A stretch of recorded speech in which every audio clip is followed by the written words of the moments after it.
This channel is going to be devoted to addressing mental health and its stigma in the aviation industry across Canada and the world.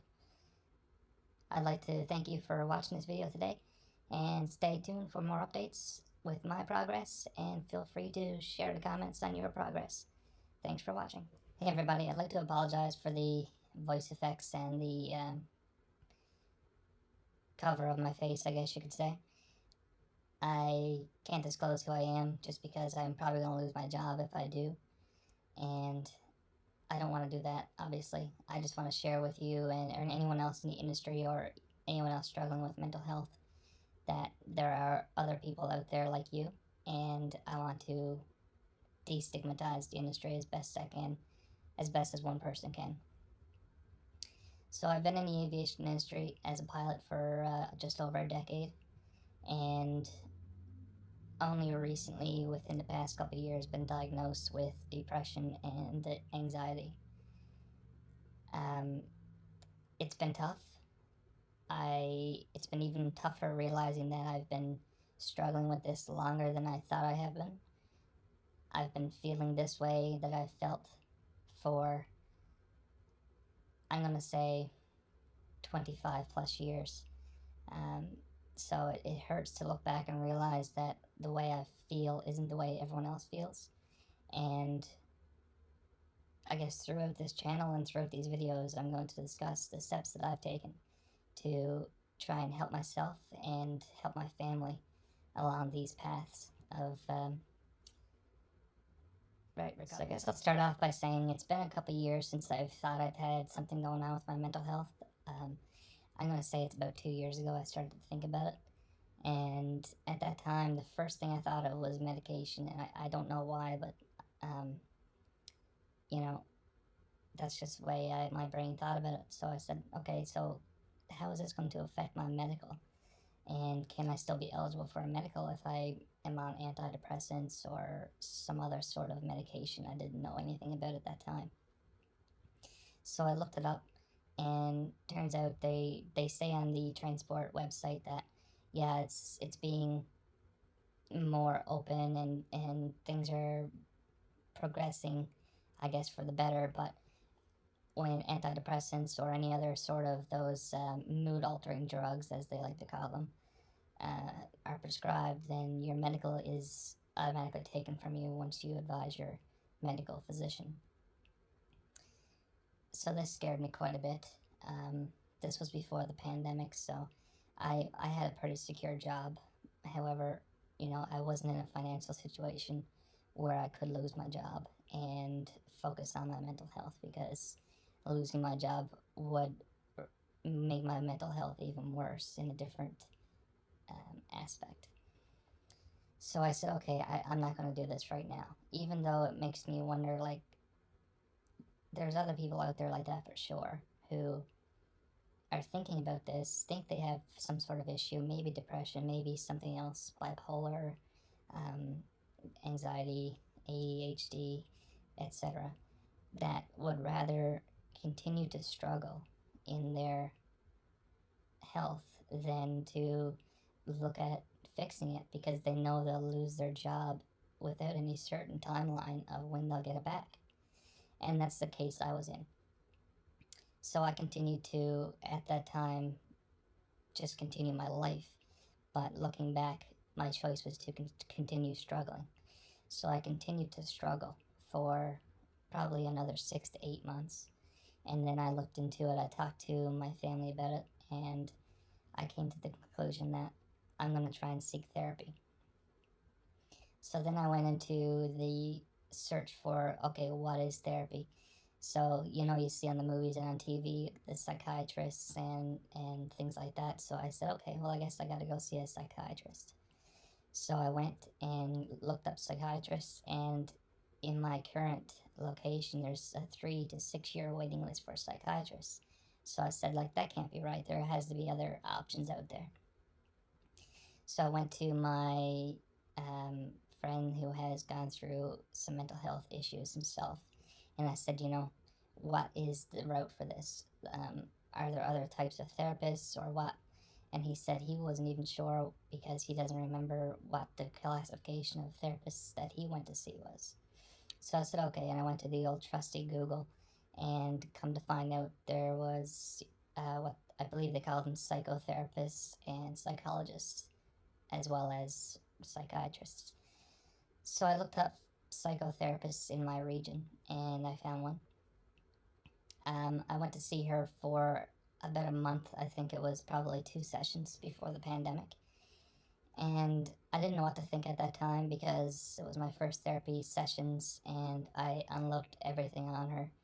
And I didn't like her initial response to my concerns and my mental history and my family history from when I grew up. I didn't like how she responded to it in the sense of her path to a solution. So when the pandemic hit, she let me know that she wouldn't be taking any more in person meetings, but she could do it over the phone. And at that point, I decided that was my way to say no, thank you. I'm just going to put it on pause for a bit and just to see what happens. So I did go back to her. That was a little over a year ago. And then over the past summer of 2020, the pandemic didn't really affect me in my mental health. I don't believe, because I didn't really change how I felt, but I could recognize my feelings more, and I could see that the way I have been feeling over the past 25 years wasn't right. And I think my first couple therapy sessions sort of unlocked that, and it made me think about it more and more every day. And I eventually became to realize, okay, this is what depression feels like. So starting in probably September of 2020, I thought about talking to my doctor about it. And again, I even wasn't sure about that because I knew psychiatrists could prescribe medication, but I wasn't sure if my general practitioner family doctor could. But I figured she was a good place to start. So I had an appointment in September for an unrelated issue with my family doctor, and I couldn't get up the courage to say it because I didn't want to be embarrassed if she didn't respond well. I had another appointment in October and November, and the same thing. I just could not get up the courage to say it. But my mental health kept deteriorating to a point where it was affecting my marriage and my family. So in December, I said, that's it. I had to say it when I had my appointment. I think it was like the 1st of December. And I brought it up to her and to my family doctor. And she said, okay. She asked me my symptoms, and she said, we don't need you struggling. We'll start you off on a medication right away. And that was a bit of a breath of fresh air, a bit of a sigh of relief.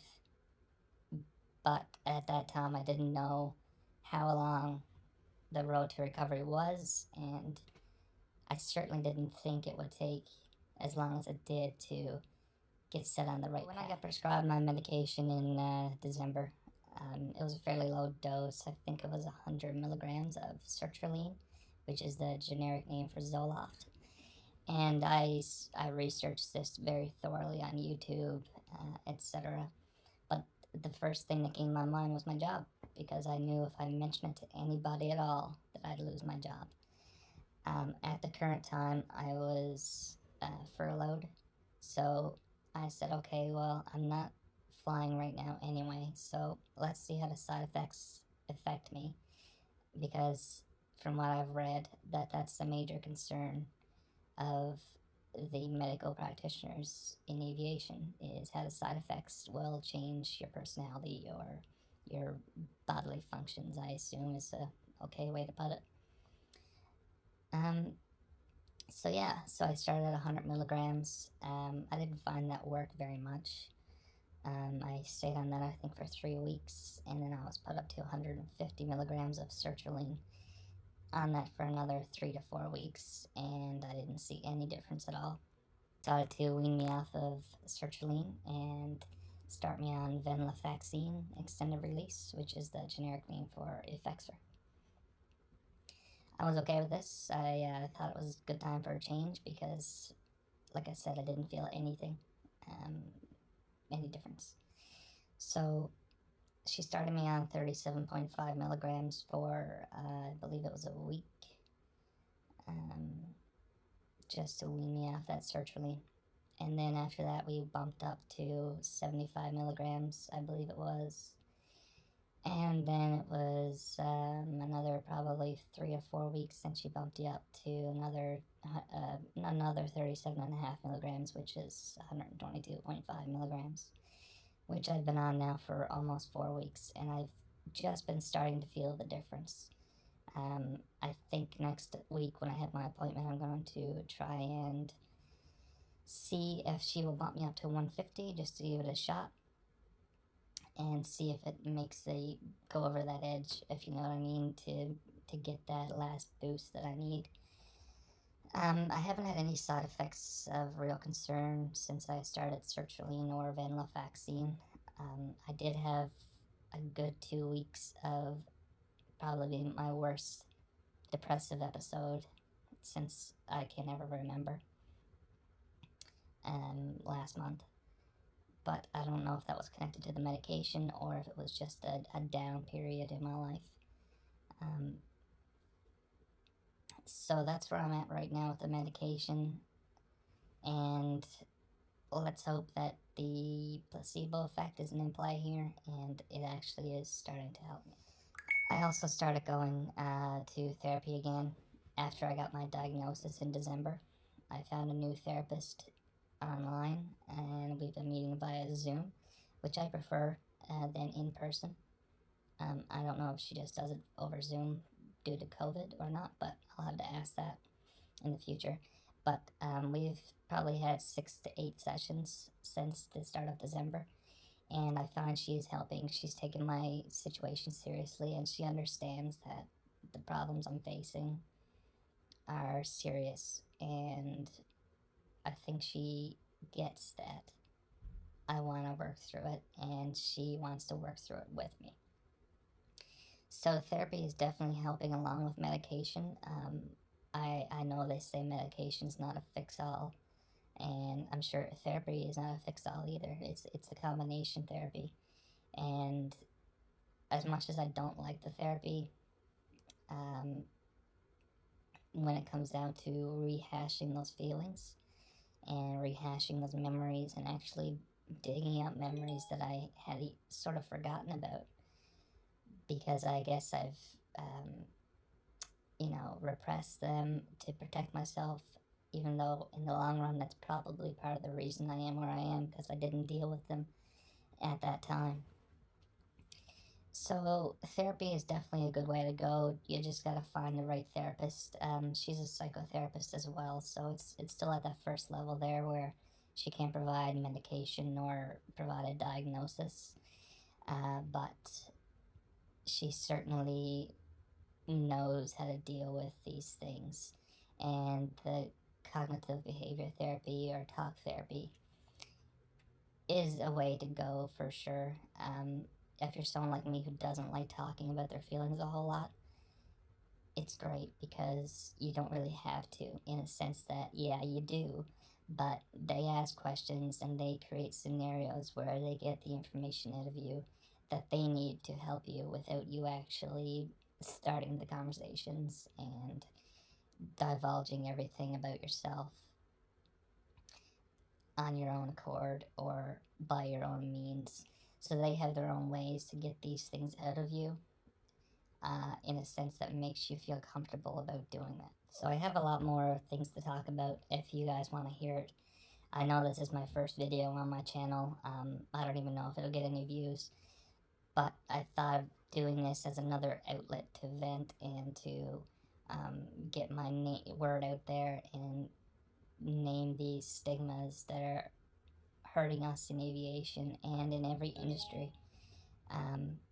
I just know about aviation firsthand because that's where I work, and I know how it can affect people. And for me, it's a secret that I've had to keep, and I wish I didn't. I wish I could tell people that I'm depressed and I have anxiety and I'm going through this, just so I could get that help from my peers and support that I need. But I still have to, quote unquote, act normal around everybody because I can't show that I'm depressed or I can't show that I'm going through these issues because I won't have a job. And that's the unfortunate word about it. Yeah, you know, they say all you have to do is just go take your medical away for a little bit until you're assessed. And everyone's assessed at their own individual rate. So, you know, who knows? It could be a week that you had to take off work. It could be a year. You don't know. You might never get your medical back. And unfortunately, that's just a risk I can't take right now.